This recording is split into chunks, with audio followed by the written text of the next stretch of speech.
to write a lot of these songs. So this is one of the songs. A lot of people ask, okay, what is... thank you. Thanks. Thank you. Thanks. I have a bunch. It keeps getting like, I don't know, stuff on it. Yeah, it's hard to keep shirts like unwrinkled. It's like I don't know how many times I have to iron it, and it still looks all wrinkly and stuff. But oh, thank you. All right, well, this song is one. A lot of people ask, what do you look for in a girl and stuff.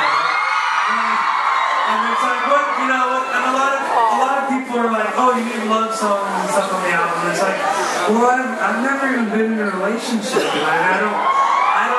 So it's like, so I call this song my love song because, even though I haven't really met that person yet, whoever it is, I kind of wonder, I wonder what she's going to be like and stuff like that.